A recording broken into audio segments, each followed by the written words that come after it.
at 6, dew point at 8 below. Now back to Joe and Patty and more Open Line from the Lake Country Meets Open Line Studio. Will you remember me?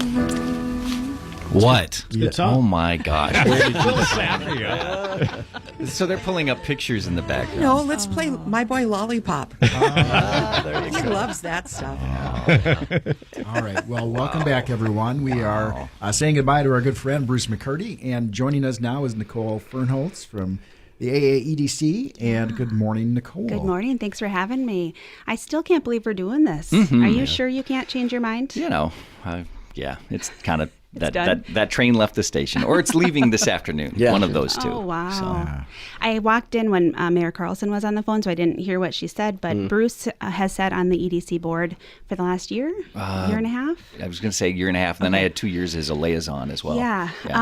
And he was appointed from the city of Alexandria, so Mayor Carlson and the city council appoints him, and at the end of December, she said, why is Bruce not reapplying? And I said, well, he's moving. Have you not heard? And the look on her face was like, you're lying. I'm like, no, I'm not. Said he is moving, and she was just shocked. She's like, I thought we had him for hours. I'm like, I know, me too. So it was a surprise. And it was a surprise to me too. So, but me good. too. Yeah. No, that's not Yes, true. Patty. I had said to my wife a number of times over the last few years, it's just a matter of time, because Bruce has been courted by lots of places over the years. I said, it's just a matter of time before the right thing comes along. And I said, and I'm not going to hold him back when that right thing comes along. If I'm really his friend and not just his employer, I said, I'm going to recognize the perfect opportunity And just like he will. And I said to him after a couple of minutes, I said, hey, I'm not going to try and talk you out of this. This is a great opportunity. You should do it. And he absolutely moved from, yes, the shock of the first day I or was two, shocked, but sure. he moved very quickly from being, my employer and my friend to my mentor. And it was stuff like, hey, I want to make sure you're taken care of. Can I see your new contract? And it was like, wow. And I don't want to tell tales out of school, Brad. I mean, I hope I'm not doing that. No. But I mean, it's what about this? Have you thought about this? And here's an idea for when you get, and so he is preparing me. I mean, and there's things he's doing to make sure that I'm successful in my next venture that it's shocking to me. And Brett he's been a great guy and a good friend. Well, thank you. And I'm grateful. Well, we have people calling in, so I want to make sure they get an opportunity. Good morning. Welcome to Open Line. Thank you. Good morning. Good morning. It's Connie McKay. Oh my gosh, Connie! It took me a second. Okay. So flashback, October of 1998. Okay. Ooh. That's a ways. Leadership, Alexandria. That's right. Yeah. 2-day retreat overnight. Bruce wears a tie the whole time. Connie, did he wear anything else? I mean, you all know what those retreats are like, right? Yeah. And here comes Bruce in his tie. I love it. Oh, my gosh. I can't believe. How does Mr. Alexandria leave Alexandria? I don't know. But here's the thing about ties. I read years ago. My sister gave me my very first tie on my 25th birthday. And it was like this massive slap upside the head, which was along the lines of, grow up. and was it a Star Trek tie? No. It was this great Art Deco thing. And I hate to say it, I don't have it anymore. I do have the 168 other ties that followed. I do have a lot of ties, including. Is your goal 365? So you have a different one each day. I already have mastered. I do have the Christmas tie collection, which is how many? What was it? How many? There are, I think, 24, 25 Christmas ties, so that I can go every day between Thanksgiving and Christmas without. I love ties. I think they're people. I mean, I just think we've gone far too far towards the casual Friday thing. I just think we need to spiff up a little bit, people. As he looks at Udi. I didn't even realize I did that. Sorry. You are a shining example of that, Bruce. Yes. Well, thank you very much, Connie. Thanks, Connie, for calling in. for the call. Oh, you're very welcome. No, I do not.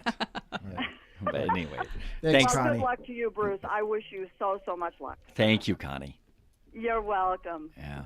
All right. Well, The chamber board has been just an awful lot of fun. I will tell you, if ever somebody comes to you from the chamber and says, you should be on the board, do yourself a favor. Say yes. if they ask you to join the chamber, say yes, because it's such a good experience. I mean, apply yourself and jump in and meet people, and you'll get to find out how good a community Alexandria really is. That's true. Okay, now there's somebody who's retired now because you may have purchased a thing or two at a store. Good morning. Welcome to Open Line. Boy, I tell you what, thanks for keeping me in business. Oh my gosh, Randy, how are you?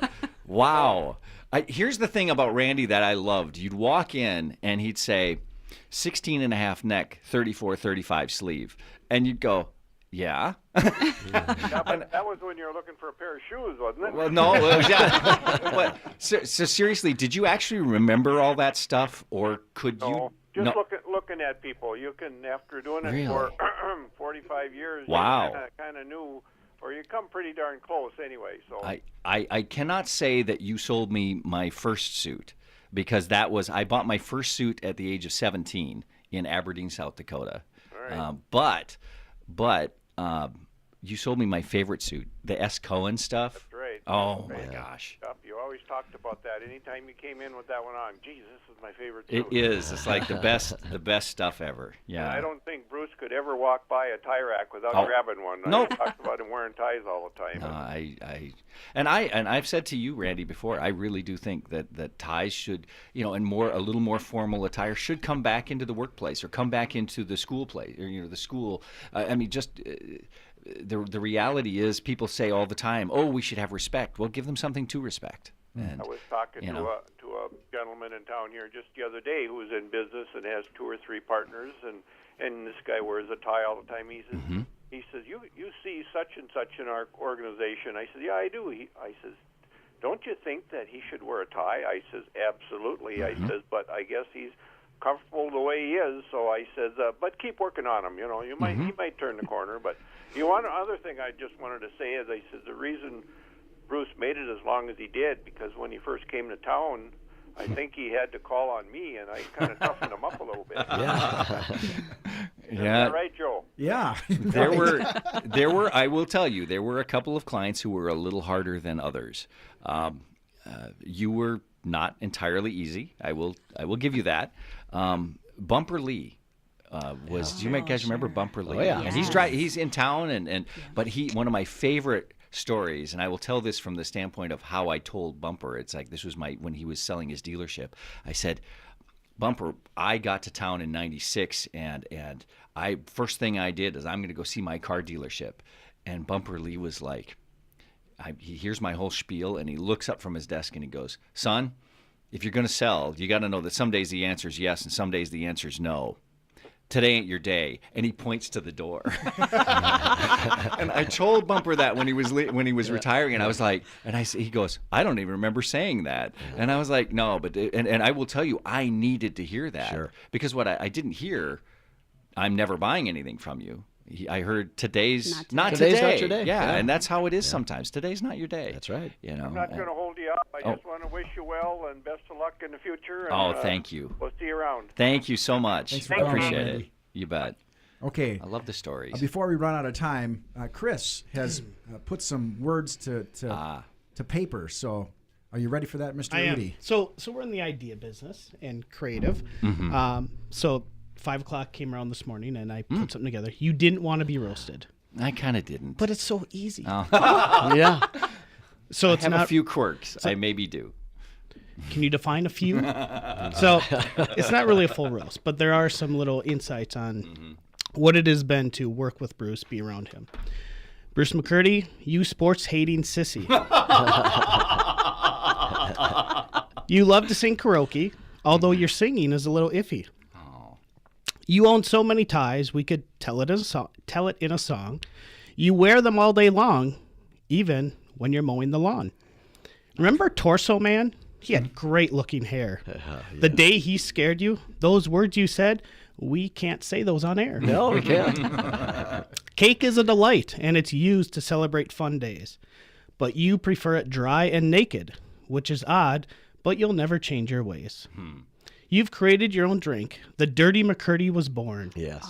It packs a special little punch, especially in the morn. Whoa. Wow. Bruce, we're all sad to see you leave, and it will never be the same. You're an amazing man and will do well as long as you don't ready, fire, aim. There you go. Seriously, though, Bruce, you're a great leader.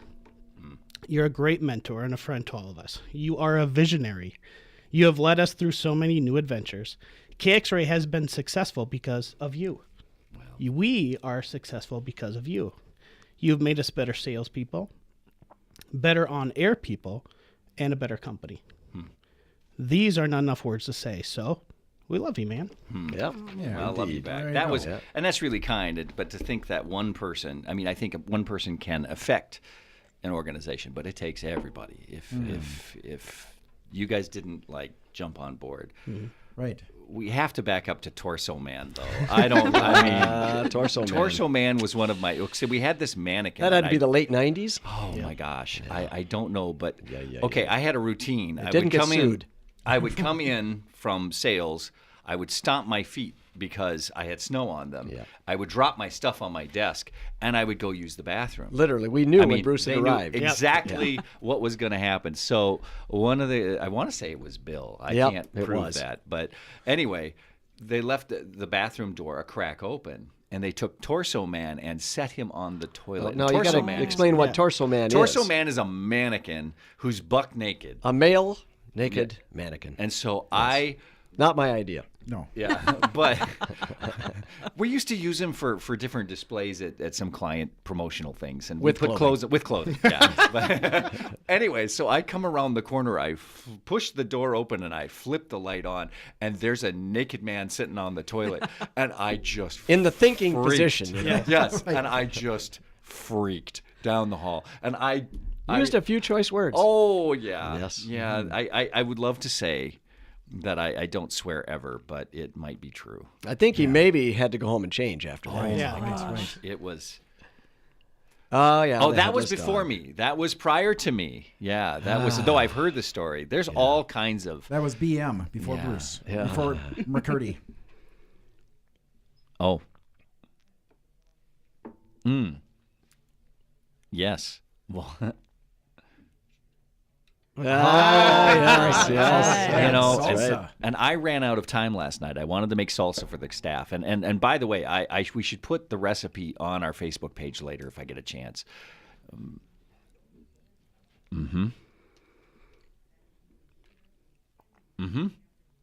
And right, here's my hope. That some restaurateur somewhere will eventually pick it up and start making it every day, so I can just go buy theirs, so I don't have to make it. Don't have to make it. It sounds like I am bragging, but tell me, Patty, it's amazing stuff. It's dynamite. It's really good. Yeah. Now, Bruce, I thought this was destiny because I happened to log on to the Lakes Area Theater website, and we've done a couple of shows together. Yeah, those are fun. And so right on the front page was this particular one we did together when we did Riley meet in the Gillis Thanksgiving. So we'll play a little bit of that. I'm thankful for the good friends I got. Like you, Gillis. A guy couldn't ask for no better friend than you. You're wonderful. I love you too, Riley. I feel like we're more than friends. We're brothers. We're more than brothers. We're sisters. Under the skin. I'll never forget what you did that time our house burned down. We had no place to live. What did I do? So I let your family live in my house for a couple of weeks. Any noble type person would have did the same. Yeah, but you only charged us $4 a day. Those are fun. By the way, I mean, Mike Roars puts on just a great thing out there. And I used to be in theater when I was young, but there's just no time to do that. Yeah. And the great thing about doing a Lakes Area Theater play is it's a week. I mean, you go in, you read 3 times. It's 1 week, and you're done. And so, if you ever have a chance to do that, again, say yes. Let your default answer be yes. Well, Bruce, we have moments before we're out of here, but thank you very, very much. Brett, any closing words?